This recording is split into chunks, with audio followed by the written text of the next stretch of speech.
کے باغ میں، وہ پھر بچہ لینے آیا، وہی بچہ، امام صاحب پھر کھڑے ہو، وہ کئی بار آیا، جتنی بار آیا کھڑے ہو گئے۔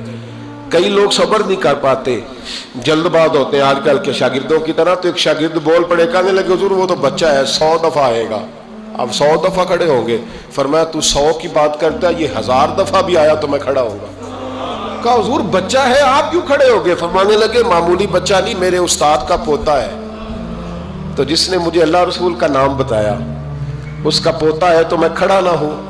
اگر استاد کے پوتے کا یہ ادب ہے تو بتاؤ محمد عربی کے نواسے کا کیا ادب ہے؟ رسول اللہ صلی اللہ علیہ وسلم۔ لوگ سمجھتے ہیں ہم قائل نہیں ہیں وہ والی شہادت بیان کرنے کے جس میں کہتے ہیں ہائے حسین تو سکینہ تو زینب۔ ہمارے بزرگوں نے ہمیں یہ سبق، ہمارے بزرگوں نے ہمیں بتایا کہ امام حسین کی شہادت اس طرح بیان کرو کہ نوجوانوں میں جذبہ جہاد پیدا ہو، عورتیں صبر کا پہاڑ بن جائیں، اس طرح شہادت ہم وہ والی۔ لیکن ایک بات ضرور ذہن میں رکھیں، یہ جو لوگ کہتے ہیں نہیں بڑے مظلوم تھے پانی نہیں آ سکا، میرے سے حوالہ دیکھے جس نے دیکھنا ہے، میرے سے حوالہ دیکھے، میرے سے۔ حضرت امام حسین میدان کربلا میں تھے تو تھوڑی سی جگہ کھود کے نا امام حسین نے تو خندق کھودی۔ خندق کھودنا عرب کا رواج تھا، مدینے میں بھی خندق کھودی گئی، اس کا نام ہی جنگ خندق۔ تو خندق کھود کے نا آگ جلائی جاتی تھی، یہ حفاظت کا ایک ذریعہ تھا تاکہ دشمن نہ آئے۔ تو امام حسین نے اپنے خیمے کے سامنے خندق کھود کے اس میں آگ جلائی تاکہ پردہ رہے، عورتوں کے پاس کوئی دشمن نہ آئے۔ تو ایک شخص سامنے کھڑا ہو کے کہنے لگا حسین تو نے دنیا میں ہی آگ جلا لی ہے؟ معاذ اللہ ثم معاذ اللہ، کہنے لگا آگے تو آگ ملے گی، یہاں جلا لی ہے؟ تو امام حسین کہنے لگے میں حکم دیتا ہوں آگ کو کہ تجھے ابھی پکڑ لے۔ لوگ کہتے ہیں مظلوم تھے، میں حکم دیتا ہوں آگ کو تجھے ابھی پکڑ لے۔ یہ لفظ امام حسین نے کہے، میں 3 کتابیں تو میری لائبریری میں ابھی ہیں جن میں حوالہ ہے، 3 کتب سے، اور آج کل پرسوں کی کتاب نہیں، سینکڑوں سال پرانی۔ جب کہا نا میں حکم دیتا ہوں تو وہ آدمی گھوڑے سے نیچے گرا، گھوڑے سے نیچے گرا، اور گھوڑے کی رکاب کے اندر اس کا پیر الجھا، گھوڑا ڈر کے اتنا دوڑا کہ جا کے اس آدمی کو آگ میں پھینک دیا۔ امام حسین کے سامنے جل کے مر گیا۔ یہ حسین ابن علی ہے، یہ ابھی حکم دیتے تو فرشتے ابھی آ جاتے، یہ ابھی بات کرتے تو ساری دنیا کی فوجیں ابھی اکٹھی ہو جاتی، یہ ابھی حکم دیتے تو ابھی آ جاتے۔ اور سنو، اگر جناب اسماعیل کے لیے دمبا آ سکتا ہے تو وہ تو حضرت ابراہیم کے بیٹے تھے، اور یہ تو مصطفیٰ کی اولاد ہے، ان کے لیے کیا کچھ نہیں ہو سکتا؟ لیکن امام حسین نے پسند کیا تھا کربلا کے جہاد کو، اس کو پسند کیا تھا مولا علی نے، وہ اپنی پسند پہ تھے۔ کوئی آدمی اس طرح نہ بیان کرے کہ بڑے مظلوم تھے تو بڑی مشکل میں تھے تو بڑا روتے تھے بڑے، اور کوئی شخص ایسی بات، یہاں تو تماشا لگ گیا ہے، تماشا لگ گیا ہے۔ ایک وہ ہے جو آج کل کہنے بس جی وہ تو 2 شہزادوں کی جنگ تھی، انہیں بھی شرم نہیں آتی، اور ایک ممبروں پہ چڑھے ہوئے ہیں، چہرے پہ داڑھی کوئی نہیں، سر پہ ٹوپی کوئی نہیں، بازاری سا انداز ہے، کبھی دوڑ کے ادھر جاتے ہیں، کبھی بھاگتے ہیں، کبھی کہتے ہیں اونچا بولنا، پیروں پہ کھڑا ہونا، یہ لوگ بیان کریں گے امام حسین کی بات؟ یہ لوگ بیان کریں گے؟ بیبیوں کے مصائب پڑھ رہا ہوں، وہ اور بیبیاں ہوتی ہیں جو ہائے ہائے کرتی ہیں، واہ ویلا کرتی ہیں، یہ میرے نبی کا خاندان ہے، یہ میرے نبی کا خاندان ہے، نبی کا خاندان۔ میں حوالہ دکھاؤں گا، مجھ سے سنو حوالہ۔ حضرت سیدہ زینب نے سارے جنازے دیکھے، بھتیجوں کو، بھانجوں کو، سب کو شہید ہوتے دیکھا۔ عورتیں ڈرتی میت کو ہاتھ نہیں لگاتی، چیختی ہیں بیویاں، لیکن حضرت جناب زینب نے پتہ کیا دیکھا تھا؟ وہ سننا ذرا۔ امام حسین کی لاش مبارک کربلا میں پڑی تھی، اور امام حسین کا سر کاٹ کے نیزے پہ چڑھایا گیا تھا، اور وہ بیویوں کے سامنے خالی سر چل رہا تھا، اور سینکڑوں میل کا سفر کر کے دمشق کے بازاروں سے گزرتا وہ سر گیا۔ آج میں سر کی بات نہیں کرتا، سر کی، آپ مرد ہیں، جوان ہیں سارے، یہاں کسی کا کٹا ہوا ہاتھ پھینک دیا جائے نا، ہاتھ تو لوگ چیخے مار کے دوڑ جائیں گے، بلکہ ہاتھ تو دور رہا، کسی کی انگلی کاٹ کے یہاں پھینکی جائے تو لوگ چیخے مار کے مرد دوڑ جائیں گے۔ لیکن کٹا ہوا سر دیکھا، لاشیں دیکھے، یزید کا دربار آیا، بی بی صاحبہ کو نا ایسے عورتوں نے اپنے حالے میں لیا ہے، سیدہ زینب وہاں بیٹھ گئیں، تو جب بولا نا یزید دربار میں، کہنے لگا کہ دیکھو اللہ نے عزت والوں کو عزت دی، معاذ اللہ ثم معاذ اللہ، اور میرے مخالفین کا کیا حشر ہوا جب اس نے دیکھیں نا، ایک آدمی مجبور ہے، مقہور ہے، اتنا لمبا سفر ہے، غربت ہے، پیاس ہے، بیماری ہے، کیا انداز ہے جب اس عالم میں یزید کے دربار میں اس نے گستاخی کی امام حسین کی. یہاں لوگ کہتے ہیں کسی کو کچھ نہ کہو، کیوں نہ کچھ کہیں؟ جو سیدنا امام حسین کے بارے میں بات کرے گا زبانیں کھینچیں گے اس کی، جو صحابہ کے بارے میں بات کرے گا ہم کرنے دیتے ہیں. یہ کیا بات ہوئی؟ گستاخی کرنا، بے ادبی کرنا، یہ کون سا دین ہے؟ یہ تو تم بے دینی پھیلا رہے ہو. سنو، جب اس نے بے ادبی کی تو سیدہ زینب چپ نہیں رہی، بلکہ حضرت زینب بولی اور کھڑی ہوئی اور آپ نے تلاوت کی قرآن مجید کی اور آیتیں پڑھی، کہنے لگی وَتُعِزُّ مَن تَشَاءُ وَتُذِلُّ مَن تَشَاءُ بِیَدِکَ الْخَیْرُ. اور آپ فرمانے لگی یزید تو کہتا ہے تیرے مخالفین پسپا ہو گئے، تجھے عزت ملی. آپ فرمانے لگی یہ تیرا دربار ہے نا، یہ تیرا سجا ہوا ہے نا، تیرا اس وقت ڈنڈا چلتا ہے نا. فرمانے لگی چند سال ٹھہر جا، تیرے اوپر لوگ لعنتیں برسائیں گے. اور فرمایا جب جمعے پڑھے جائیں گے تو لوگ میرے حسین کے نام کے خطبے پڑھیں گے. فرمایا آج یہ تیرا دربار ہے نا. حضرت نعمان بن بشیر صحابی رسول تھے، وہ کہتے ہیں میرے قریب ایک نابینا صحابی بیٹھا تھا، سنو سنو حوالہ میں دکھاؤں گا. کہنے لگے میرے قریب اس وقت یزید کے دربار میں ایک نابینا صحابی بیٹھے تھے. جب بی بی زینب نے یہ بات کی نا تو وہ نابینا صحابی میرا ہاتھ پکڑ کے کہنے لگے نعمان علی آ گئے ہیں. یہ تو علی کی آواز ہے، علی آ گئے. جبریل امی بول رہے ہو جیسے، حکمت کے گوہر رول رہے ہو جیسے. دربار دمشق میں وہ زینب کا خطاب منبر پہ علی بول رہے ہو جیسے. کہنے لگے علی آ گئے، علی، یہ تو علی کی آواز ہے. جناب نعمان بن بشیر کہنے لگے نہیں، علی جب بولتے تھے تو بڑا رنگ ہوتا تھا، ابھی تو زینب کھل کے بول ہی نہیں رہی، ابھی تو زینب ستائی ہوئی ہے، ابھی تو زینب زخم کھا کے آئی ہے، ابھی تو زینب پیاسی ہے. کاش زینب تر و تازہ ہوتی تو زینب خطبہ پڑھتی تو علی کی طرح گرجدار آواز نکلتی. یزید کے محل کانپتے، جبریل امین بول رہے ہوں جیسے، حکمت کے گوہر رول رہے ہوں جیسے. دربار دمشق میں بی بی زینب کا خطاب منبر پہ علی بول رہے ہوں جیسے. وہ مسکینوں کی طرح منتیں نہیں کر رہے تھے، ہائے پانی ہائے پانی ان کا مزاج ہی نہیں تھا، بلکہ وہ دلیر لوگ تھے، دلیر، اور بر موقع بر محل بولتے تھے. یزید آیا دربار میں، جب یہ سارا قافلہ وہاں پہنچا تو یزید دربار میں آیا. اور جب وہ دربار میں آیا تو بادشاہوں کا طریقہ ہے، گاڑیاں اب ہمارے بادشاہوں نے روٹر والی گاڑیاں رکھی ہوئی ہیں، وہ یوں یوں چلتی ہیں، شور ہوتا ہے پیچھے. اس زمانے میں کہا جاتا تھا با دبا ملاحظہ ہوشیار، پیچھے ہٹ جاؤ پیچھے ہٹ جاؤ، نعرے لگنے لگے. تو یزید کا ایک ناخلف بیٹا امام زین العابدین سے کہنے لگا تیرا باپ کہاں ہے؟ دیکھ یہ میرے باپ دادا کنارے، دیکھ میرے باپ کنارے، تیرے کدھر ہے؟ ابھی یہ بات شروع اس نے کی تھی کہ دمشق کی جامع مسجد میں زور کی اذان ہو گئی، اور جب مؤذن نے کہا نا اشہد ان محمد رسول اللہ، تو امام زین العابدین اس کا ہاتھ پکڑ کے کہنے لگے یہ میرے نانا کے نعرے لگ رہے ہیں، اگر تیرا ہے تو بتا، یہ میرے نانا کے نعرے ہیں. اور فرمایا تیرے باپ کے 2-2.5 سال لگیں گے، میرے نانے کے قیامت کے بعد بھی لگیں گے. میرے نانے کے نعرے قیامت کے یہ لگتے رہیں گے، لگ رہے ہیں اور لگتے تھے اور لگتے رہیں گے. میرے بھائی یاد رکھو، دلیری، ہمت، پہلی بات ان سے پیار کرنا ہے. دوسرا ان کی ہمت، ان کا مقام دلیری کرنا ہے، ان کا کام ہمت کرنا ہے، ان کا کام ڈٹ جانا ہے. کمزوری دکھانا اہل بیت کا طریقہ ہوتی. حضرت عباس کے بازوؤں میں درد ہوتی. جناب زینب پھر پریشان ہوتی ہیں کہ ہم تو اس بے حیائی کے خلاف لڑے اور امت ابھی یہ گند کر رہی. جو چوکوں میں کھڑا ہوتا ہے نا عورتوں کو تاڑتا ہے، وہ یزید کے طریقے پہ عمل کرتا ہے. یہ دلائل ہے. آپ سوچ لیں، اندازہ کر لیں کہ ہم نے کس جماعت میں کھڑے ہونا ہے. اس لیے گند سارا نکالیں. امام حسین کا ایک پیغام آج اپنانا بڑا ضروری ہے. امام حسین نے سر سجدے میں کٹایا اور قرآن کی تلاوت نیزے کی نوک پہ بھی جاری رہی ہے. اس لیے آج کم از کم 10 نفل امام حسین کی سنت سمجھ کے ضرور پڑھیں گے انشاءاللہ. جنہوں نے روزہ رکھا ہے بڑا اچھا کیا ہے، چلو جو نہیں رکھ سکے پھر بھی نفلی ہے، کوئی فرض نہیں.